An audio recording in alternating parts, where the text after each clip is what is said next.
Panchayat BBMP Bengaluru ಮಹಾನಗರ ಪಾಲಿಕೆ. ನಮ್ಮದು ಒಂದು ಸೋಷಿಯಲ್ ಡೆಮೋಕ್ರೆಟಿಕ್ ಪಾರ್ಟಿಯ ಇದೊಂದು ಪಾರ್ಟಿ ಇದೆ ನಮ್ಮದು. ಇದು ನಾವು ತೀರ್ಥಾಳ ಅಸೆಂಬ್ಲಿಯಲ್ಲಿ ನಮ್ಮ ಪಾರ್ಟಿಯನ್ನು ನಾವು ಲಾಂಚ್ ಮಾಡಿ 2.5 ವರ್ಷ ಆಯಿತು. ನಾವು ಇಲ್ಲಿ ಹಾಕಿದ್ದೇವೆ. ಹಾಕಿ 4,000ಕ್ಕಿಂತ ನಾವು 4,000ರಷ್ಟು ಓಟು ನಾವಿಲ್ಲಿ ತೊಗೊಂಡಿದ್ದೇವೆ. ಇವತ್ತಿಗೂ ಕೂಡ ಏನು ಕಾಂಗ್ರೆಸ್ ಒಬ್ಬರು ನಾಯಕರು ಸಿದ್ದು ಕೊಂಡೂರು ಅಂತ ಹೇಳ್ಬೋದು. ಸಿದ್ದು ಕೊಂಡೂರು ಅವರು ಮೊನ್ನೆ ಮೈನಾರಿಟಿ ಒಂದು ಮೀಟಿಂಗನ್ನು ಕರೆದು ಅವರಿಗೆ ಜಾಗೃತಿ ಮಾಡಲಿ. ಯಾಕಪ್ಪ ಅಂತಂದರೆ ಕಾಂಗ್ರೆಸ್ ಪಕ್ಷ ಅದೊಂದು ಪಕ್ಷ, ನಾವು ನಮ್ಮ ಪಕ್ಷದಲ್ಲಿ ನಾವು ಕಮ್ಯುನಿಟಿಯನ್ನು ಕರೆದು ನಾವು ಜಾಗೃತಿ ಮಾಡ್ತಾ ಇದ್ದೀವಿ. ಸೋಷಿಯಲ್ ವರ್ಕಾಗಿ ಹೇಳಿ ಅವ್ರು ಏನು ಮಾತಾಡೋದು ಅಭ್ಯಂತರ ಇಲ್ಲ. ಅವ್ರು ಏನು ಹೇಳಿದಾರಪ್ಪ ಅಂತಂದರೆ, ನೋಡಿ ಇದು SBI ಇದೊಂದು RSS ಇದ್ದ ಹಾಗೆ, ಇದನ್ನು ಬೆಳಲಿಕ್ಕೆ ಬಿಡಬಾರ್ದು. ಬಾಗಲಕೋಟೆ ಜಿಲ್ಲೆಯಲ್ಲಿ ಇದು ಬಹಳಷ್ಟು ಸ್ಪೀಡಾಗಿ ಕೆಲಸ ಮಾಡ್ತಾ ಇದೆ ಅಂತ ಅವರು ಹೇಳಿದ್ದಾರೆ. ಇದನ್ನು ನಾವು social democratic party of India ನಾನು ವಿಧಾನಸಭಾದ ಅಧ್ಯಕ್ಷನಾಗಿ ಖಂಡಿಸ್ತಾ ಇದ್ದೇನೆ. ಯಾಕಪ್ಪ ಅಂತಂದರೆ ಸಿದ್ದು ಕೊಂಡೂರು ಅವರಿಗೆ ಇದೊಂದು ರಿಜಿಸ್ಟರ್ ಪಾರ್ಟಿ ಅನ್ನೋದು ಐತೋ ಇಲ್ಲ ನಮ್ಗೆ ಗೊತ್ತಿಲ್ಲ. ಬೇಕಾದರೆ ಅವರು ರಾಜ್ಯದಲ್ಲಿ ಕೇಳ್ಬೋದು. ಯಾಕಪ್ಪ ಅಂತಂದರೆ ಅವರು SBI ಬೆಳೀಲಿಕ್ಕೆ ಬಿಡಬಾರ್ದು ಅಂತಂದರೆ, ಈ ದೇಶದಲ್ಲಿ ಏನು ಬಾಬಾ ಸಾಹೇಬ್ ಅಂಬೇಡ್ಕರ್ ಅವರು ಕೊಟ್ಟಂತ ಸಂವಿಧಾನ ಜಾರಿ ಇದೆ. ಹಾಗಾದರೆ ಯಾಕೆ ಈ ದೇಶದಲ್ಲಿ ಇವು ಎರಡೇ ಪಾರ್ಟಿ ಬೆಳಿಬೇಕಾ? ಒಂದು ಕಾಂಗ್ರೆಸ್, ಒಂದು BJP. ನೋಡಿ, ಭಾರತದಲ್ಲಿ ಎಲ್ಲರಿಗೂ ರಾಜಕೀಯ ಮಾಡಲಿಕ್ಕೆ ಅವಕಾಶ ಇದೆ. ಸಿದ್ದು ಕೊಂಡೂರು ಅವರ ಈ ಮಾತನ್ನ ವಾಪಸ್ ತಗೋಬೇಕು. ಈ ಮಾತನ್ನ ನಾವು ಖಂಡಿಸ್ತಾ ಇದ್ದೇವೆ. ನಮ್ಮ ಜಿಲ್ಲಾ ನಾಯಕರಾಗಿರ್ಬೋದು, ರಾಜ್ಯ ನಾಯಕರಾಗಿರ್ಬೋದು, ನ್ಯಾಷನಲ್ ಮಟ್ಟ ನಾವೇನ ಈಗ ಈ ರೀತಿ ನಾವು ಯಾರಿಗೂ ಅವಕಾಶ ಮಾಡೋಕೆ ಕೊಡಲ್ಲ. ಯಾಕಪ್ಪ ಅಂತಂದ್ರೆ ನಮ್ದೊಂದು ನ್ಯಾಷನಲ್ ಪಾರ್ಟಿ ಇದೆ. ಮುಂಬರುವ ದಿವಸದಲ್ಲಿ ನಾವು ಇದೇ ಅಸೆಂಬ್ಲಿಯಲ್ಲೇ ನಾವು ಗ್ರಾಮ ಹಿಡ್ಕೊಂಡು ಕೇಸಿ ನಾವು MLA ಮಟ್ಟ ನಾವು ಕಂಟೆನ್ಸನ್ನ ನಾವು ಮಾಡ್ತಾ ಇದ್ದೇವೆ, ನಾವು ಮಾಡುತ್ತೇವೆ. ಇನ್ನಾದ್ರೂ ಅದರ ಸಲುವಾಗಿ ಇವರೇನು ಸಿದ್ದು ಕೊಂಡೂರು ಅವರಿಗೆ ನಮ್ಮ ಪಾರ್ಟಿಯ ಸಿಸ್ಟಮ್ ಗೊತ್ತಿಲ್ಲೋ ಏನೋ ನಮ್ಗೆ ಅರ್ಥ ಆಗ್ತಿಲ್ಲ. ಇವರು ಈ ರೀತಿ ಸ್ಪೀಚನ್ನು ಕೊಡೋದು ಇವ್ರ ಖಂಡನೀಯ. ಮತ್ತು ಇವರು ಅದನ್ನ ಪ್ರೂವ್ ಮಾಡಬೇಕು. ಇವರೇನು ನಮ್ಗೆ ಒಂದು ಇದು RSS ತರ ಇದೆ ಅಂತ ಅಂದಾರಲ್ಲ, ನಾವು ಏನು RSS ತರ ಇದೆಯೋ ನೀವು ನಮ್ಗೆ ಪ್ರೂವ್ ಮಾಡಬೇಕು. ಇನ್ನು ನಮ್ಮ ಅಸೆಂಬ್ಲಿ ಒಳಗೆ RSS ತರ ಇದೆಯೋ, ಇನ್ನು ನಮ್ಮ ರಾಜ್ಯದಲ್ಲಿ RSS ತರ ಇದೆಯೋ, ಇನ್ನು ಪೂರ ದೇಶದಲ್ಲಿ RSS ತರ ಇದೆಯೋ ಅನ್ನೋದು ಇವರು ಪೂರ ಅದನ್ನ ಬಹಿರಂಗವಾಗಿ ಪ್ರೂವ್ ಮಾಡಬೇಕಂತ ಹೇಗಿಸಿ ನಾನು ಈ ಸಭೆಯ ಮುಖಾಂತರ ಹೇಳ್ತೇನೆ. ನಮ್ಮ ವಿಧಾನಸಭಾ ಕ್ಷೇತ್ರದ ಅಧ್ಯಕ್ಷರು ಸಾಕಷ್ಟು ಈ ನಡೆಯುವಂಥ ಈ ಎಲೆಕ್ಷನ್ನಲ್ಲಿ ಸೋತು ಏನೇನೋ ಹುಚ್ಚರಾಗಿ ಮಾತಾಡ್ತಾ ಇದ್ದಾರೆ ಸಿದ್ದು ಕೊಂಡೂರು ಅಂತ ಒಂದು ವ್ಯಕ್ತಿ ಬಗ್ಗೆ ಹೇಳಿದರು. ಅದೇ ತರನಾಗಿ ಈಗ ಮುಂದಿನಕ್ಕಾಗಿ ನಮ್ಮ ಜಿಲ್ಲಾ ಉಪಾಧ್ಯಕ್ಷರಾದ ಫಾರೂಕ್ ನದಾಫ್ ಅವರು ಈ ಪತ್ರಿಕಾಗೋಷ್ಠಿಯನ್ನು ಮುನ್ನಡೆಸಬೇಕು. अस्सलाम वालेकुम, जय भीम. ನಾನು ಜಿಲ್ಲಾ उपाध्यक्ष SDPI बागलकोट फारूक नदाफ का. सबसे पहले मैं एक चीज़ सिद्धू कन्नौर को बताना चाहता हूँ कि सिद्धू कन्नौर साहब, आप इलेक्शन किए, उसके बाद में माइनॉरिटीज़ का आपका हक है कि आप माइनॉरिटीज़ को जोड़ के अपना एजेंडास बता रहे हैं, लेकिन आप उसमें गलत एजेंडास बता रहे हैं. आपको पता होना चाहिए कि आपको SDPI के बारे में नॉलेज नहीं है तो आप बात नहीं करना चाहिए. अगर नॉलेज होती तो आप बात नहीं कर सकते थे. लेकिन हम इसकी स्टेट से, डिस्ट्रिक्ट से और असेंबली से हम इसकी निंदा करते हैं. जो आपने एक इल्ज़ाम लगाया है SDPI पार्टी RSS की तरह है, ये हम सब लोग इसका निंदा करते हैं. और आपको पता होना चाहिए, अगर आपको पता नहीं है तो थोड़ा बहुत आप जानकारी लीजिए. आपको पता होना भी चाहिए, क्योंकि आप एक पॉलिटिकल पार्टी में काम करते हैं तो हर चीज़ की नॉलेज होना ज़रूरी है. बगैर नॉलेज के आप बात करेंगे तो आपकी जुबान से यही निकलेगा. मैं चाहता हूँ थोड़ा बहुत नॉलेज रखिए. पॉलिटिक्स का मतलब ये नहीं है कि आप सिर्फ ओहदे पर बैठकर सबको राज करने को आ जाए, सभी आपकी बात सुने. लेकिन आपको पता होना चाहिए, जब माइनॉरिटीज का आप एक मीटिंग बुलाए हैं, उस समय बात क्या करना चाहिए, क्या करना नहीं चाहिए. माइनॉरिटीज की मीटिंग के लिए आप बुलाए हैं तो आप माइनॉरिटीज वालों को पूछिए कि आपको क्या जरूरत है. आपने उस मीटिंग में बात नहीं की टूबी मिसलाती के बारे में, आपने उस मीटिंग में बात नहीं की अजान के बारे में, आपने बात नहीं की उस मीटिंग में हिजाब के बारे में, आपने बात नहीं की हलाल के बारे में. आपको कहीं ना कहीं आपको डर है, इसलिए आप क्या कर रहे हैं, छुपा कर माइनॉरिटी वालों को डरा रहे हैं. और डराने का मकसद भी आपका हमें खुलेआम पता चल रहा है। आप साफ साफ बोल रहे हैं अगर आप इन लोगों को एसडीपीआई के लोगों को आगे बढ़ने देंगे तो हम तुम्हारा साथ नहीं देंगे।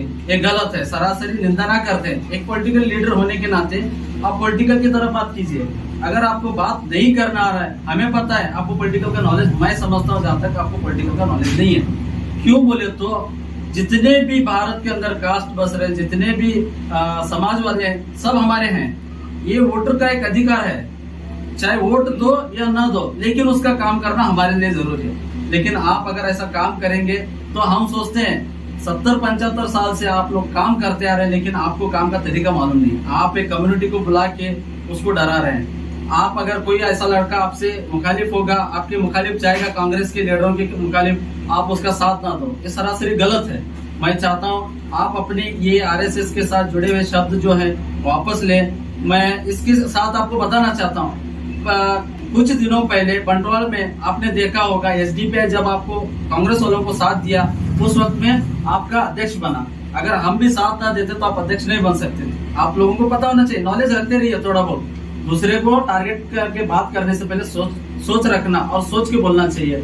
इसी तरह आप इलेक्शन के बारे में जो बात बोल रहे हैं, हमारी कम्युनिटी को बढ़ा के अगर साथ देंगे तो आप लोगों को टिकट देने के बारे में सोचना पड़ेगा। हम कहते हैं तुम चलो हमारे साथ, हम टिकट भी देंगे, तुम्हें जिता कर भी लाएंगे अगर आप एसडीपीआई का साथ देंगे तो। हम किसी के मुखालिफ नहीं, हम यही चाहते हैं कि हर एकला पॉलिटिकल बन जाए ताकि अपने वोटों को पहचानने वाला बन जाए। आप जो माइनॉरिटीज की मीटिंग में आकर एसडीपीआई और आरएसएस दोनों सेम है करके बोल रहे हैं, हम बार बार मैं इसकी निंदा करता हूँ। आप ये शब्द को वापस ले लें। मैं माध्यम के जरिए से बोलना चाहता हूँ, न्यूज वालों के जरिए से आप अपने शब्द को वापस ले लें। आप और इसी तरह आप कह रहे हैं कि हम इनका साथ नहीं देंगे, और एसडीपीआई का यही स्लोगन है। हमारा जो स्लोगन है freedom for hunger, freedom for fear. आप लोगों को समझना चाहिए, वो साथ छोड़ो, लेकिन एसडीपीआई जब भी तुमने साथ छोड़ा है कौम का, जुल्म वालों के कौम का, उस वक्त में एसडीपीआई साथ दिया है। ये याद रखो, आप लोगों को पता होना चाहिए। जब भी मसले आए हम पीछे खड़े होकर बात करने वाले नहीं है। जब भी मसले मसाइल जब भी छिड़े हैं, अजान हो, हिजाब हो, झटका हो, मुसलमानों का टूबी में सलाती हो, आप लोगों को पता होना चाहिए बेंगलुरु से लेकर बेलगाम तक हमने एक जाता किया, उसमें पूछने वाला कौन नहीं है। ये बात आप लोगों को उस जगह बुलाकर बात करना चाहिए था। इसी तरह आपको पता होना चाहिए, अगर आप साथ दो या ना दो, आप कह रहे हैं कि किसी भी तरह का उनको साथ मत दो, आप साथ छोड़िए। हमारा साथ अल्लाह है, एसडीपीआई उनके साथ है, इंशाल्लाह हम साथ देने वाले बनेंगे, आखिर तक देंगे। इसी तरह आपको पता होना चाहिए, लास्ट में मूल बागेड़ू में वहाँ के शासक ओपन बोल रहे हैं अगर एसडीपीआई हमारा साथ नहीं देते तो हम अध्यक्ष स्थान नहीं ले सकते थे। ये थोड़ा उनसे जानकारी लेना बहुत जरूरी है। इसी के साथ साथ आप देख रहे हैं मंड्या में आपके खुद के कांग्रेस के 4 लोग बीजेपी सपोर्ट करें। आप उनकी जानकारी रखिए, उनके बारे में बोलिए। अगर हमारी कम्युनिटी के साथ आप अपना बर्ताव अच्छा रखना चाहते हैं, उनको डराने की कोशिश ना कीजिए, और हमारी कम्युनिटी के लोगों को भी के साथ अच्छे इसकी बात करें। और एक जानकारी रखो, एक सिक्के के 2 पहलू हैं, बीजेपी और कांग्रेस। आप लोगों को पता होना चाहिए। मैं माध्यम के जरिए से और एक बार इस बात की निंदा करते हुए मैं आपको बताना चाहता हूं, जो बात आपने कही है एसडीपीआई कांग्रेस सेम है बोल के, इसको आप जल्द से जल्द वापस लीजिए। नहीं बोले तो आने वाले दिनों में हम इसका ಹೋರಾಟ करने वाले बनेंगे इंशाअल्लाह। ನೀವು ಎಸ್ಡಿಪಿಐ ಅನ್ನು ಮುಗಿಸಬೇಕು, ಎಸ್ಡಿಪಿಐ ಅನ್ನು ತೆರವುಗೊಳಿಸಬೇಕು. ಇದು ಮೋದಿಯಿಂದ ನೀಗಲಾರದಂತ ವಿಷಯ. ಕಾಂಗ್ರೆಸ್ದವ್ರ ಕೈಲಿ ಏನು ಇದು ಆಗಕ್ಕೆ ಸಾಧ್ಯ ಇಲ್ಲ. ಮೊದಲನೇದಾಗಿ ಇದು ಸ್ಪಷ್ಟ ಮಾಡ್ಕೋಬೇಕು ಸಿದ್ದು ಕನ್ನೂರ್ ಅವರು. ಇದು ಒಂದು 6 ವರ್ಷ ಶ್ರೀರಾಮ್ ಸೇನೆಯಲ್ಲಿ ಕೆಲಸ ಮಾಡಿ 6 ವರ್ಷ ಕಾಂಗ್ರೆಸ್ಗೆ ಬಂದು ಸೇರಿದ ಜನ ಅಲ್ಲ. ಇದು ಈ ಭಾರತ ದೇಶದ ಪ್ರಜಾಪ್ರಭುತ್ವವನ್ನು ಉಳಿವಿಗಾಗಿ ಈ ದೇಶಕ್ಕಾಗಿ ತ್ಯಾಗ ಮಾಡಿ ಬಂದಿರತಕ್ಕಂತ ಎಲ್ಲ ನಾಯಕರುಗಳು ಇಲ್ಲಿ ಈ ಸಂವಿಧಾನವನ್ನು ರಕ್ಷಿಸುವ ಭದ್ರವಾಗಿ. ಅದೇ ರೀತಿ ಈ ಬಹಳಷ್ಟು ವಿಷಯಗಳನ್ನು ನಾವು ನಮ್ಮ ಜಿಲ್ಲಾ ಉಪಾಧ್ಯಕ್ಷರು ತಮ್ಮ ಮುಂದೆ ಇಟ್ಟಿದ್ದಾರೆ. ಮುಂದಿನದಕ್ಕಾಗಿ ನಮ್ಮ ಮುಧೋಳ ವಿಧಾನಸಭಾ ಕ್ಷೇತ್ರದ ಅಧ್ಯಕ್ಷರಾದ ರಾಜಪಕ್ಷ ಜಮಾದಾರ್ ಅವರು ಮಾತಾಡ್ತಾರೆ. ಗುಡ್ ಮಾರ್ನಿಂಗ್, ಜೈ ಭೀಮ್. ಇವತ್ತಿನ ದಿವಸ ನಾವು ಪತ್ರಿಕಾಗೋಷ್ಠಿಯನ್ನು ಯಾಕೆ ಅನ್ಕೊಂಡಿದ್ದೀವಪ್ಪ ಅಂತಂದ್ರೆ, ಈ ಎಕ್ಸ್-MLA ಶಾಸಕರು ಕಾಂಗ್ರೆಸ್ ಪಕ್ಷದಿಂದ ಅಭ್ಯರ್ಥಿಯಾದಂಥ ಸಿದ್ದು ಕೊಣ್ಣೂರ್ ಅವರು ಒಂದು ಮೈನಾರಿಟಿ ಒಂದು ಪ್ರೋಗ್ರಾಮ್ ಮಾಡುವಾಗ, ಆ ಪ್ರೋಗ್ರಾಮ್ನಲ್ಲಿ ಒಂದು ಸ್ಪೀಚ್ ಅನ್ನು ಮಾಡುವಾಗ SDPI ಬಗ್ಗೆ ಮಾತನಾಡ್ತಾರೆ. ಏನಪ್ಪಾ ಅಂತಂದ್ರೆ, ಇದು SDPI RSS ಇದ್ದಂಗ, SDP ಅನ್ನು ಇಲ್ಲೇ ಬೆಳೆ ಕೊಡಬಾರ್ದು. ನಾನು ಒಂದು ಸಿದ್ದು ಕೊಣ್ಣೂರ್ ಅವರು ಪತ್ರಿಕಾಗೋಷ್ಠಿ ಮುಖಾಂತರ ಒಂದು ಕ್ಲಿಯರ್ ಮಾಡಬೇಕು. RSS ಒಂದು ಒಳ್ಳೆ ಸಂಘಟನೆಯೋ ಅಥವಾ ಭಯೋತ್ಪಾದಕ ಸಂಘಟನೆಯೋ ಅನ್ನೋದು ಪೈಲ ನೀವು ಕ್ಲಿಯರ್ ಮಾಡಬೇಕು ಸಾರ್ವಜನಿಕರಿಗೆ. ಯಾಕಪ್ಪ ಅಂತಂದ್ರ RSS ಗೆ ಮತ್ತೆ SDP ಗೆ ನೀವು ಇವತ್ತಿನ ದಿವಸ ಹೋಲಿಕೆ ಮಾಡ್ತಾ ಇದೀರಪ್ಪ ಅಂತಂದ್ರೆ ಸಾರ್ವಜನಿಕರಿಗೂ ಗೊತ್ತಾಗ್ಬೇಕದು RSS ಒಂದು ಒಳ್ಳೆ ಸಂಘಟನೆ ಅಥವಾ ಇದೊಂದು ಭಯೋತ್ಪಾದಕನ ಸಂಘಟನೆ ಅಂತಂದು ಸಾರ್ವಜನಿಕರಿಗೆ ಗೊತ್ತಾಗಬೇಕು. ಇದೊಂದು ಇವತ್ತಿನ ದಿವಸ ನಾವು ಇದನ್ನ ನೀವು ಪ್ರೆಸ್ ಮೀಟ್ ಮುಖಾಂತರನೇ ಸಾರ್ವಜನಿಕರಿಗೆ ಇದನ್ನ ಉತ್ತರ ಕೊಡಬೇಕು. ಅದೇ ರೀತಿಯಾಗಿ ನೀವು ಏನು ಈ ಹೇಳಿಕೆಯನ್ನು ಕೊಟ್ಟಿದ್ದೀರಿ ಇದನ್ನ ಪ್ರೆಸ್ ಮೀಟ್ ಮುಖಾಂತರ ನೀವು ಇದನ್ನ ಕ್ಷಮೆ ಯಾಚಿಸಬೇಕು SDP ಮೇಲೆ. ಯಾಕಪ್ಪ ಅಂತಂದ್ರ SDP ಪಾರ್ಟಿ 2019ರಿಂದ ಸ್ಥಾಪನೆಗೊಂಡು ಇವತ್ತಿನ ದಿವಸ 2024ರಲ್ಲಿ ಇವತ್ತಿನ ದಿವಸ ಚಾಲನೆಯಲ್ಲಿ ನಡೀತಾ ಇದೆ. ಯಾವುದು ಕೂಡ ಇವತ್ತಿನ ದಿವಸ ಬಿಜೆಪಿಯ ಬಿ ಟೀಮ್ ಆಗಿ SDP ಕೆಲಸ ಮಾಡ್ತಾ ಇಲ್ಲ. ಒಂದು ವೇಳೆ ಈ 15 ವರ್ಷದಲ್ಲಿ ಯಾವ್ದಾದ್ರು ಬಿಜೆಪಿಯ ಜೊತೆ ಇವತ್ತಿನ ದಿವಸ SDP ಪಕ್ಷ ಹೊಂದಾಣಿಕೆ ಮಾಡ್ಕೊಂಡಿದ್ರ ಅದನ್ನ ಬಹಿರಂಗವಾಗಿ ಇವತ್ತಿನ ದಿವಸ ನೀವು ಅದನ್ನ ಚರ್ಚೆಗೆ ಬರ್ಬೋದು. SDP ಜೊತೆ ಯಾವುದೇ ಕಾರಣಕ್ಕಾಗಿ ನಾವು ಬಿಜೆಪಿಯವರ ಜೊತೆ ನಾವು ಕಾಂಪ್ರಮೈಸ್ ಮಾಡಲ್ಲ. SDP ಇದೊಂದು ಸಿದ್ಧಾಂತ, ಇದು ನಮ್ಮ ಬಯಲಾದಲ್ಲಿದೆ. ನಾವು ಯಾಕೆ ಕಾಂಗ್ರೆಸ್ ನಲ್ಲಿ ಇವಾಗ ನಮ್ಮ ಉಪಾಧ್ಯಕ್ಷರು ಹೇಳಿದ್ರು ಕೆಲವೊಂದಿಷ್ಟು ಕಡೆ ನಾವು ಕಾಂಗ್ರೆಸ್ ಜೊತೆ ಒಂದು ಹೊಂದಾಣಿಕೆ ಮಾಡಿಕೊಂಡು ಅಧ್ಯಕ್ಷರು ಉಪಾಧ್ಯಕ್ಷರು ನಾವು ಈ ಕರ್ನಾಟಕದಲ್ಲಿ ಸುಮಾರು 350ಕ್ಕಿಂತ ಹೆಚ್ಚು ನಮ್ಮ ಜನಪ್ರತಿನಿಧಿಗಳು ಇವತ್ತು ಕೆಲಸ ಮಾಡ್ತಾ ಇದ್ದಾರೆ. BBMP ಆಗಿರ್ಬೋದು, ನಗರಸಭಾದಲ್ಲಾಗಿರ್ಬೋದು, ಪುರಸಭೆಲಾಗಿರ್ಬೋದು, ತುಂಬಾ ಹಲವಾರು ಕಡೆ ನಮ್ಮ ಗ್ರಾಮ ಪಂಚಾಯತಿ ಅಧ್ಯಕ್ಷರು ಕೂಡ ಇವತ್ತಿನ ದಿವಸ SDP ಅಧ್ಯಕ್ಷರು ಕೂಡ ಇದ್ದಾರೆ. ನಾವು ಇವತ್ತು ಕ್ಲಿಯರ್ ಆಗಿ ನಿಮಗೆ ಮೆಸೇಜ್ ಅನ್ನು ಕೊಡ್ಲಿಕ್ಕೆ ಇಷ್ಟೇ ಏನಪ್ಪಾ ಅಂತಂದ್ರ ಬಿಜೆಪಿಯ ಜೊತೆ ನಾವು ಯಾವುದೇ ಕಾರಣಕ್ಕಾಗಿ ಹೊಂದಾಣಿಕೆ ಮಾಡಲ್ಲ. ಹೊಂದಾಣಿಕೆ ಮಾಡ್ತೀರಿ ಯಾರಪ್ಪ ಅಂತಂದ್ರೆ ನೀವು ಹೊಂದಾಣಿಕೆ ಮಾಡ್ತೀರಿ. ಯಾಕಪ್ಪ ಅಂತಂದ್ರ ಕಳೆದ ಬಾರಿ ಪೂರಾ ಇಲ್ಲಿ ಕರ್ನಾಟಕ ಜನ ತಮ್ಮ ಪ್ರಾಣವನ್ನು ತಮ್ಮ ಹಣವನ್ನು ಖರ್ಚು ಮಾಡಿ ಬಿಜೆಪಿ ಕಾಂಗ್ರೆಸ್ ಅಧಿಕಾರಕ್ಕೆ ತಗೊಂಡು ಬಂದಿತ್ತು. ಅವಾಗ 17 ಶಾಸಕರು, ಕಾಂಗ್ರೆಸ್ನ 14 ಶಾಸಕರು, JDS 3 ಶಾಸಕರು ಅದನ್ನ ಬಿಜೆಪಿಗೆ ಹೋಗಿ ಕುದುರೆ ವ್ಯಾಪಾರ ತರ ಮಾಡಿ ಇವತ್ತಿನ ದಿವಸ ಅವಾಗ ಬಿಜೆಪಿಯನ್ನು ಅಧಿಕಾರ ತಗೊಂಡ್ಬಂದ್ರು. ಯಾವ SDP ಅಧಿಕಾರ ತಗೊಂಡ್ ಬಂದಿರಲಿಲ್ಲ. ಬಿಜೆಪಿಗೆ ಯಾರು ಸಪೋರ್ಟ್ ಮಾಡಿದರು? ಬಿಜೆಪಿಯ ಬಿ ಟೀಮ್ ಯಾರಾದ್ರು? ಇಲ್ಲೇ ಬೆಳಗಲಿಯ ಪಟ್ಟಣ ಪಂಚಾಯತಿ ಎಲೆಕ್ಷನ್ ದಲ್ಲಿ ಅಲ್ಲಿಯೂ ಕೂಡ ಕಾಂಗ್ರೆಸ್ನ ಅಭ್ಯರ್ಥಿ ಬಿಜೆಪಿಗೆ ಸಪೋರ್ಟ್ ಮಾಡಿದಾಗ ಅಲ್ಲಿಯೂ ಕೂಡ ಬಿಜೆಪಿ ಅಧ್ಯಕ್ಷರು ಆಯ್ಕೆಯಾದರು. ಬಿಜೆಪಿಯ ಬಿ ಟೀಮ್ ಯಾರು? ಇದು ಒಂದೇ ನಾಣ್ಯದ 2 ಮುಖಗಳು. ಇವತ್ತು ಗೆದ್ರೆ ಬಿಜೆಪಿ ಗೆಲ್ಬೇಕು, ಗೆದ್ರೆ ಕಾಂಗ್ರೆಸ್ ಗೆಲ್ಬೇಕು. ಇಲ್ಲಿ ಒಂದು ನಮ್ಮ ಅಲ್ಪಸಂಖ್ಯಾತರು ಕಾಂಗ್ರೆಸ್ ನಲ್ಲಿ ಮಾಡುವಂತ ಕೆಲಸವನ್ನು ಮಾಡುವಂತ ಅಲ್ಪಸಂಖ್ಯಾತರ ನಾಯಕರುಗಳಿಗೆ ಇವತ್ತಿನ ದಿವಸ ನಿಮ್ಗೆ ಕ್ಲಿಯರ್ ಹೇಳಲು ಬಯಸುತ್ತೇವೆ. SDP ಒಂದೇ ಪರಿಹಾರ. ಇವತ್ತು ಯಾವುದೇ ದಲಿತರಾಗಿರ್ಬೋದು, ಅಲ್ಪಸಂಖ್ಯಾತರಾಗಿರ್ಬೋದು, ಕಿಚ್ಚನಿಗಾಗಿರ್ಬೋದು, ಹಿಂದುಳಿದವರಿಗಾಗಿರ್ಬೋದು, ರೈತರಿಗಾಗಿರ್ಬೋದು, ಕಾರ್ಮಿಕರಿಗಾಗಿರ್ಬೋದು, ಬೇರೆ ಬೇರೆ ಎಲ್ಲ ಒಂದು ವರ್ಗದವರಿಗೆ ಪರ್ಯಾಯ ಇವತ್ತಿನ ದಿವಸ SDP. ದಯವಿಟ್ಟು ಎಲ್ಲರೂ ಕೂಡ ಸಾರ್ವಜನಿಕರು ತಿಳ್ಕೋಬೇಕು. ಈ ಕಾಂಗ್ರೆಸ್ ಮತ್ತು ಬಿಜೆಪಿ ಇವ್ರು ಎಲ್ಲರೂ ಒಂದು ಅಜೆಂಡಾವನ್ನು ಬಾಕಿ ಇಟ್ಟೇನಪ್ಪಾ ಅಂತಂದ್ರೆ ಇವತ್ತಿನ ದಿವಸ ಭಯ ಪಡಿಸ್ತಾ ಇದಾರೆ. ಅಲ್ಪಸಂಖ್ಯಾತರಿಗೆ ನೀವು ಬಿಜೆಪಿ SDP ವೋಟ್ ಹಾಕಿದ್ರೆ ಬಿಜೆಪಿ ಬರುತ್ತೆ, SDP ವೋಟ್ ಹಾಕಿದ್ರೆ ಬಿಜೆಪಿ ಗೆಲ್ಲುತ್ತ. ಇದು ನಮಗೆ ಭಯ ಪಡಿಸುವ ಅವಶ್ಯಕತೆ ಇಲ್ಲ, ವೋಟ್ ಬ್ಯಾಂಕ್ ಮಾಡುವ ಅವಶ್ಯಕತೆ ಇಲ್ಲ. ಇವಾಗ SDP ನಾವು ಯಾಕಪ್ಪ ಅಂತಂದ್ರೆ ಇವತ್ತಿನ ದಿವಸ ಕರ್ನಾಟಕದಲ್ಲಿ ಕಾಂಗ್ರೆಸ್ ಸರ್ಕಾರ ಆಡಳಿತ ಮಾಡ್ತಾ ಇದೆ. ಏನ್ ಆಡಳಿತ ಮಾಡ್ತಾ ಇದೀಪ ಅಂತಂದ್ರ ಇವತ್ತು ನೀವು ನೋಡ್ತಿರ್ಬೋದು ಮುಸಲ್ಮಾನರ ಮೇಲೆ ಹಲವಾರು ದೌರ್ಜನ್ಯಗಳು ನಡೀತಾ ಇದಾವ. ಯಾವ ಕಾಂಗ್ರೆಸ್ನ ಶಾಸಕರು ಕೂಡ ಯಾರು ಇವತ್ತಿನ ದಿವಸ ಧ್ವನಿ ಎತ್ತಾ ಇಲ್ಲ. ಉದಾಹರಣೆಗೆ ಪುನೀತ್ ಕೆರಳಿ ಅವ್ರು ಏನ್ ಮಾಡ್ತಾ ಇದಾರಪ್ಪ ಅಂದ್ರೆ ರಾಜಸ್ಥಾನದಿಂದ ಒಂದು ಕುರಿ ಮಾಂಸವನ್ನು ರಫ್ತು ಮಾಡುವಾಗ ಅದೊಂದು ನಾಯಿ ಮಾಂಸ ಇದೆ ಅಂತ ಅಂದ್ಬಿಟ್ಟು ಒಂದು ಅವ್ರ ಮೇಲೆ ಕೇಸ್ ಮಾಡೋದು, ದಾಂಧಿ ಮಾಡೋದು ಮಾಡ್ತಾ ಇದಾರೆ. ಅವ್ರ ಮೇಲೆ ಯಾವುದು ಕೂಡ ರಾಜ್ಯ ಸರ್ಕಾರ ಕ್ರಮವನ್ನು ಕೈಗೊಳ್ಳಲ್ಲ. ಮುಸ್ಲಿಂ ಹೆಣ್ಣು ಮಕ್ಕಳು ಬಗ್ಗೆ ಆ ಒಂದು ನಿಂದನೆ ಮಾಡಿರ್ತಕ್ಕಂಥ ಕಲ್ಲಡ್ಕರ್ ಪ್ರಭಾಕರ್ ಭಟ್ ದಕ್ಷಿಣ ಕನ್ನಡದಲ್ಲಿ ಅವರು ಹೇಳಿಕೆ ಕೊಡ್ತಾರೆ. ಏನಪ್ಪಾ ಅಂತಂದ್ರ ಮುಸ್ಲಿಂ ಹೆಣ್ಣು ಮಕ್ಕಳಿಗೆ ಒಬ್ಬೊಬ್ಬರು ಗಂಡಂದ್ರ ಸಾಕಾಗಂಗಿಲ್ಲ, 10 ಜನ ಗಂಡಂದ್ರ ಬೇಕಂತ ಒಂದು ನೀಚ ಕೆಳಮಟ್ಟದ ಒಂದು ಹೇಳಿಕೆ ನೀಡಿದ್ರು ಕೂಡ ರಾಜ್ಯ ಸರ್ಕಾರ ಯಾವುದೂ ಕೂಡ ಕ್ರಮವನ್ನು ಕೈಗೊಳ್ಳಲ್ಲ. ಇದು ಇವತ್ತಿನ ದಿವಸ ಸಂವಿಧಾನ ಒಂದು ಸಾರ್ವಜನಿಕರಿಗೆ ಪ್ರಜಾಪ್ರಭುತ್ವ ಇವತ್ತಿನ ದಿವಸ ನಮ್ಮ ದೇಶದಲ್ಲಿ ಇದೆಯಾ ಅಥವಾ ಇಲ್ಲೋ ಎಂಬುದು ಬಿಟ್ಟು ಇವತ್ತಿನ ನಮ್ಮ SDP ಪ್ರಶ್ನೆಯಾಗಿದೆ. ಇವತ್ತು ಸಂವಿಧಾನಗೋಸ್ಕರ ಆಗ್ಲಿ, ಇವತ್ತು ಸಂವಿಧಾನಬದ್ಧವಾಗಿ ಯಾವುದೇ ಕೂಡ ಸರ್ಕಾರ ಕೆಲಸ ಮಾಡ್ತಾ ಇಲ್ಲ. ಇವತ್ತು ಬಿಜೆಪಿ ಆಗಿರ್ಬೋದು, ಕಾಂಗ್ರೆಸ್ ಆಗಿರ್ಬೋದು, ಯಾವುದು ಕೂಡ ಅಪೋಸಿಷನ್ ಪಾರ್ಟಿ ಇವತ್ತು ಕೆಲಸ ಮಾಡ್ತಾ ಇಲ್ಲ. 3ನೇ ಪಕ್ಷವಾಗಿ ಅಪೋಸಿಷನ್ ರೂಲ್ ಯಾರಾದ್ರೂ ನಿಭಾಯಿಸ್ತಿದ್ರೆ ಅದು SDP ಪಕ್ಷ ಅಂತ ಅಂದ್ಬಿಟ್ಟು ಇವತ್ತಿನ ದಿವಸ ನಾವು ಹೆಮ್ಮೆಯಿಂದ ಹೇಳಲು ಬಯಸುತ್ತೇನೆ. ಯಾಕಪ್ಪ ಅಂತಂದ್ರ ಇವತ್ತಿನ ದಿವಸ ಸಿದ್ದರಾಮಯ್ಯ ಸರ್ಕಾರ ಬರೋಕ್ಕಿಂತ ಮುಂಚೆ ಏನೇನು ಹೇಳಿಕೆ ಕೊಟ್ಟಿದ್ರು, ಮಾಧ್ಯಮದವ್ರು ನಿಮ್ಗೆಲ್ಲರಿಗೂ ಗೊತ್ತಿದೆ. ನಾವು ಅಧಿಕಾರ ಬಂದ ತಕ್ಷಣ 2B ಮೀಸಲಾತಿಯನ್ನು ಮರಳು ಪಡಿತೀವಿ. ಉಡುಪಿಯಲ್ಲಿ ಆಗಿರ್ತಕ್ಕಂತ ಹಿಜಾಬ್ ವಿಷಯವನ್ನ ಇವತ್ತಿನ ದಿವಸ ನಾವು ಅದನ್ನ ವಾಪಸ್ ತಗೊಳ್ಕೋತೀವಿ. ಇವೆಲ್ಲ ಹೇಳಿಕೆಗೋಸ್ಕರ ಮುಸ್ಲಿಂ ಬಾಂಧವರಿಗೆ ಒಂದು ವೋಟ್ ಬ್ಯಾಂಕ್ ಮಾಡೋಕೋಸ್ಕರ ಇವತ್ತಿನ ದಿವಸ ಕಾಂಗ್ರೆಸ್ ಸರ್ಕಾರ ಯೂಸ್ ಮಾಡ್ತಾ ಇದೆ. ದಯವಿಟ್ಟು ನೀವು ಇಲ್ಲಿ ರಬಕೈ ಬನ್ನೆಟ್ನಲ್ಲಿ ಕೂಡ ಹಿಜಾಬ್ ಇಶ್ಯೂ ಆದಾಗ ಅಮಾಯಕರ ಮೇಲೆ ಕೇಸ್ಗಳದು. ಅವತ್ತು ಯಾವುದು ಕೂಡ ಯಾರು ಬಂದು ಕಾಂಗ್ರೆಸ್ನ ಶಾಸಕರಾಗ್ಲಿ ಯಾರು ಕೂಡ ಅವ್ರ ಬೆನ್ನಿಗೆ ನಿಂದಿರ್ಲಿಲ್ಲ. ಅವ್ರಿಗೆ ಬೆನ್ನಿಗೆ ನಿಂತಿದ್ದಾರೆ ಯಾರಾದ್ರಪ್ಪ ಅಂದ್ರೆ ಅದು SDPI ದವರು.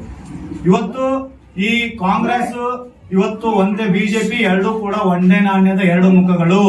ದಯವಿಟ್ಟು ಅಲ್ಲಿ ಅಲ್ಪಸಂಖ್ಯಾತರು ಯಾರು ನೀವು ನಾಯಕರು ಕೆಲಸ ಮಾಡ್ತಾ ಇದ್ದೀರಿ, ಇವತ್ತು ನೀವು ಸಮಾಜಕ್ಕೋಸ್ಕರ ಏನಾದ್ರೂ ಕೆಲಸ ಒಂದು ಒಳ್ಳೇದಾಗ್ಬೇಕಪ್ಪ ಅಂತಂದ್ರ ಅದ್ರ ಪರವಾಗಿ SDPI ಒಂದೇ ಪರ್ಯಾಯ ಪಕ್ಷ ಇದೆ. ದಯವಿಟ್ಟು ತಾವೆಲ್ಲರೂ ಕೂಡ ಆ ಕಾಂಗ್ರೆಸ್ ನಲ್ಲಿ ರಾಜೀನಾಮೆಯನ್ನು ಕೊಟ್ಟು ಇವತ್ತಿನ ದಿವಸ SDPI ಬರಬೇಕು. ಯಾಕೆ ಬರಬೇಕು? SDPI ಫ್ಲಡ್ ಬಂದಾಗ ಒಂದು ಗ್ರೌಂಡ್ ನಲ್ಲಿ ಕೆಲಸ ಮಾಡುತ್ತೆ. ಉದಾಹರಣೆಗೆ ಇಲ್ಲೇ ಮಾಲಿಪುರ ಪಕ್ಕ ನಾಗರಾಳದಲ್ಲಿ ಕೂಡ ನಾವು ನಮ್ಮ ಕೈಯಲ್ಲಿ ಒಂದು ಚಂದ ಒಂದು ಮಾಡಿ ಕಳಿಸಿ ಒಂದು 2-3 ಮನೆಗಳನ್ನು ಕಟ್ಟಿಕೊಟ್ಟಿದ್ದೀವಿ. ಉದಾಹರಣೆ ಕೊರೋನಾ ಟೈಮ್ದಲ್ಲಿ ಯಾರು ಕೂಡ ತನ್ನ ತಂದೆ ತಾಯಿ ಯಾರು ಮುಟ್ಲಾರ್ದಾಗ ಅವತ್ತಿನ ದಿವಸ SDPI ಒಂದು ಸ್ವಯಂ ಸೇವಕರು ಗ್ರೌಂಡ್ ನಲ್ಲಿ ಇಳಿದ್ಬಿಟ್ಟು ಅವತ್ತಿನ ದಿವಸ ಅವರವರ ಧರ್ಮಕ್ಕೆ ತಕ್ಕಂತೆ ಅವರವರ ಒಂದು ಸಂಸ್ಕಾರವನ್ನು ಅಂತ್ಯ ಸಂಸ್ಕಾರವನ್ನು ಮಾಡಿರ್ತಾರ. ಇವತ್ತು ಯಾವುದೇ ಒಂದು ನೀವು ಉದಾಹರಣೆಗೆ ಇವಾಗ ಕೇರಳದಲ್ಲಿ ವಯನಾಡು ಒಳಗ ಅಲ್ಲಿಯೂ ಕೂಡ ಇವತ್ತಿನ ದಿವಸ ಒಂದು ಗುಡ್ಡ ಕುಸಿತಾಗಿ ಸಾವಿರಾರು ಮನೆಗಳು ಅಲ್ಲಿಯೂ ಕೂಡ ಇವತ್ತಿನ ದಿವಸ ಒಂದು ಗುಡ್ಡ ಕುಸಿತಾಗಿ ಸಾವಿರಾರು ಮನೆಗಳು ಸಾವಿರಾರು ಹೆಣಗಳಾದ್ರೂ ಕೂಡ ಅಲ್ಲಿ 1,000 ಕಾರ್ಯಕರ್ತರು ಅಲ್ಲಿ ಕೇರಳದ ಒಂದು ರಾಜ್ಯದ ಒಂದು ಕಮಿಟಿ ಕೂಡ ಸರ್ಕಾರವು ಕೂಡ ಮೊನ್ನೆ ನಮಗೆ ಕೇರಳ ಒಂದು SDPI ಕಾರ್ಯಕರ್ತರಿಗೆ ಸನ್ಮಾನ ಮಾಡ್ತು. ಇವತ್ತಿನ ದಿವಸ ನಾವು RSS ಜೊತೆ ಒಂದು ವೇಳೆ ನಾವು ಕೈ ಜೋಡಿಸಿದ್ರೆ ಇವತ್ತು ಯಾವುದೂ ಕೂಡ ಇವತ್ತಿನ ದಿವಸ ನೀವು ಯಾವ ಕೆಲಸ ಮಾಡ್ತಿರ್ಲಿಲ್ಲ. ಇವತ್ತು ಸಿದ್ದು ಕೊಣ್ಣೂರ್ ಅವರಿಗೆ ನಾವು ಹೇಳಲು ಬಯಸುತ್ತೇವೆಪ್ಪ ಅಂತಂದ್ರೆ ಇವತ್ತು ನೀವು ಅಂದಿರ್ತಕ್ಕಂಥ ಮಾತು ಇನ್ನೂ ನಿಮ್ಮ ಸೋಷಿಯಲ್ ಮೀಡಿಯಾದಲ್ಲಿ ಫೇಸ್ಬುಕ್ ಪೇಜ್ ನಲ್ಲಿ ಇದಾವ. ಪ್ರಮೋದ್ ಮುತಾಲಿಕ್ ಅವರು ನನ್ನ ಗೆಳೆಯ ಇದ್ದಾರ. ಪ್ರಮೋದ್ ಮುತಾಲಿಕ್ ನಮ್ಮ ಸಹೋದರ ಇದ್ದಂಗ. ಪ್ರಮೋದ್ ಮುತಾಲಿಕರು ಯಾರು? ಈ ಜಗತ್ತಿನಲ್ಲಿ ಈ ದೇಶದಲ್ಲಿ ಅಶಾಂತಿ ಸೃಷ್ಟಿ ಮಾಡುವಂತವ್ರು. ಅವ್ರ ಜೊತೆ ನೀವು ನಮ್ದು ದೋಸ್ತಿಗೆ ಬೆಳೆಸ್ಕೋತೀನಿ ಅಂತಂದ್ರ ಅದಕ್ಕೆ ನಮ್ದು ಖಂಡನೆ ಇದೆ. ನೀವು RSS ಜೊತೆ ಒಳಗಡೆ ನೀವು ಒಂದು ನಿಮ್ಮ ಮೀಟಿಂಗ್ ಅನ್ನು ಮುಗಿಸ್ಕೊಂಡು ಬಂದು ಹೊರಗಡೆ ನಾನು ಜಾತ್ಯತೀತ ನಾಯಕ ಅಂತಂದು ತೋರ್ಸ್ಕೊಂಡ್ ಬಂದ್ರೆ ಇದು ಅಸಾಧ್ಯವಾದ ಮಾತು. ನಾವು SDPI ಮೂಲಕ ನಿಮ್ಗೆ ಏನ್ ಹೇಳ್ತೀವಪ್ಪ ಅಂತಂದ್ರ ಇವತ್ತಿನ ದಿವಸ ಈ ತೇರದಾಳ್ ಮತಕ್ಷೇತ್ರದಲ್ಲಿ ಗ್ರಾಮ ಪಂಚಾಯತಿಯನ್ನು ಹಿಡಿದುಕೊಂಡು MP ವರೆಗೂ ನಾವು ಕಂಟೆಸ್ಟ್ ಮಾಡತ್ತೀವಿ. ಈಗ 4,000 ತಗೊಂಡಿರ್ಬೋದು. ನೀವು ಏನಿದೆ SDPI RSS ಇದ್ದಂಗ ಅಂತ ಏನ್ ಹೇಳಿಕೆ ಕೊಟ್ಟಿಲ್ಲ. ಇನ್ನೂ ಕೂಡ ನಿಮ್ಮ ವೋಟ್ ಅನ್ನು ಕಡಿಮೆ ಆದವು ಅಂತ ಇವಾಗ ನೀವು ತಿಳ್ಕೋಬೇಕು. ನಮ್ಮ SDPI ಸಿದ್ದು ಕಣ್ಣೂರ್ ಅವರು ಕಾಂಗ್ರೆಸ್ ಮುಖಂಡರಾದ ಸಿದ್ದು ಕಣ್ಣೂರ್ ಅವರು SDPI ಪಕ್ಷಕ್ಕೆ ಒಂದು RSS ನಂತ ಪಕ್ಷ ಅಂತ ಹೇಳಿ ಹೇಳಿಕೆ ಕೊಟ್ಟಿರದಾರ ಅಂತ ಹೇಳ್ತಾ ಇದ್ರಿ ನೀವು. ಅದಕ್ಕೆ ಏನಾದರೂ ಬಲವಾದ ಪುರಾವೆಗಳದಾವ SDPI ಅವರ ಹತ್ರ? ಇದೆ ಸರ್, ನಮ್ಮ ಹತ್ರ ವಿಡಿಯೋ ಇದೆ, ಕಂಪ್ಲೀಟ್ಲಿ ನಮ್ಮ ಹತ್ರ ವಿಡಿಯೋ ಇದೆ. ಅವ್ರು ಡಿಲೀಟ್ ಮಾಡಿರ್ಬೋದು ಸೋಷಿಯಲ್ ಮೀಡಿಯಾದಲ್ಲಿ, ಬಟ್ ನಮ್ಮ ಹತ್ರ ಬಂದು ತಲುಪಿದೆ. ಅದು ಬರ್ಲಿ ಓಪನ್ ಆಗಿ ಅವರು ತಮ್ಮ ಅಕೌಂಟ್ ನಲ್ಲಿ ಡಿಲೀಟ್ ಮಾಡಿಸಬಹುದು, ಬಟ್ ನಮ್ಮ ಹತ್ರ ಬಂದಿರತಕ್ಕಂತ ಅಪ್ಡೇಟ್ ಡಿಲೀಟ್ ಮಾಡಕ್ ಸಾಧ್ಯ ಇಲ್ಲ. आज जो प्रेस मीट करने का हमारा उद्देश्य क्या है? आज का दिन प्रेस मीट के लिए बुलाया गया है. आज प्रेस मीट के लिए बुलाने के लिए खास इस मकसद के लिए बुलाया गया है कि जो हमारे केरल मत क्षेत्र के कांग्रेस के जो कैंडिडेट हैं पिछले मरतबा ठहरे थे, उनकी हार हो गई है. वो हार की वजह से जो है उन्होंने दूसरों को ताने दे, वो पॉलिटिक्स करें दे. कांग्रेस है, बीजेपी है, उसी तरह जो है हमारी एक पॉलिटिकल पार्टी है SDPI social democratic party of India. तो पॉलिटिक्स करें दे, लेकिन पॉलिटिक्स उस हद तक करना दूसरे को कंपेयर नहीं करना. मतलब इसे ले जाकर किसी भी दूसरे को टच देने का ये पूरा गलत है. ये इसकी माफ़ी उन्हें मांगना चाहिए, बहुत जल्द से जल्द मांगना चाहिए. तो ये बात हमें खंडन करते हैं, इसे क्या हमें गलत समझ. इसीलिए क्या है, कल सुबह में जो है हमारे एक मालिकपुर में लोकल म्यूनसिपैलिटी के उनको भी मैं बताया था ये बात. उनको बोल के क्या है माफ़ीनामा करने लगा. जिस तरह उन्होंने स्टेटमेंट दिए social democratic party of India RSS खबर को, तो ये गलत बात है. इसको क्या है माफ़ी मीडिया के जरिए से क्या है मांगने के लिए मैं बोला. उन्होंने बोलते भी बोले थे, बोले भी रहेंगे. और उन आज तक वो माफ़ी नहीं मांगे। हमें कल ट्विटर कैंपेन में क्या कल दोपहर में ट्विटर कैंपेन में चलाई, स्टेट तक पूरा ट्विटर कैंपेन चलाई और आज जो इन्हें प्रेस मीट के लिए आज सबको बुलाया गया था।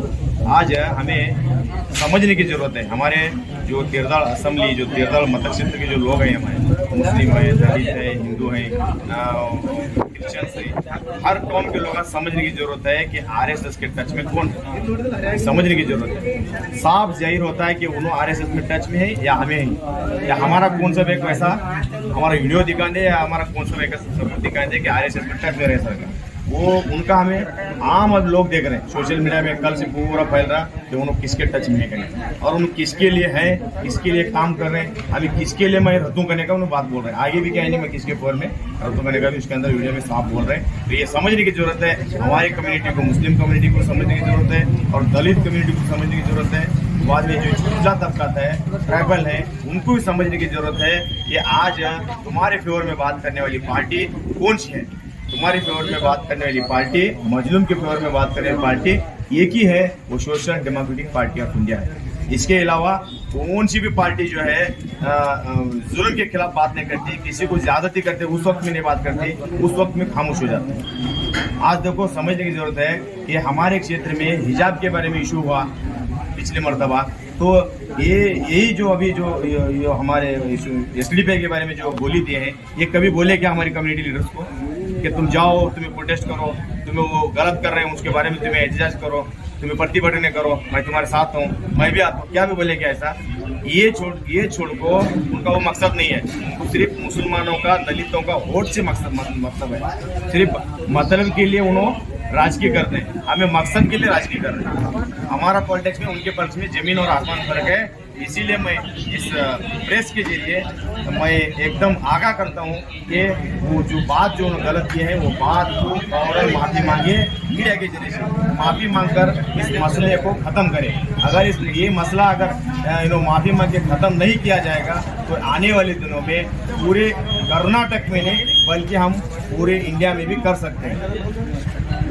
सिद्धू कानून ऐसा बोला कि आपके पास इसका प्रूफ है? हाँ, हमारे पास वीडियो भी है, आपको भी हमें वीडियो देंगे, वो चलो वो वीडियो भी देंगे।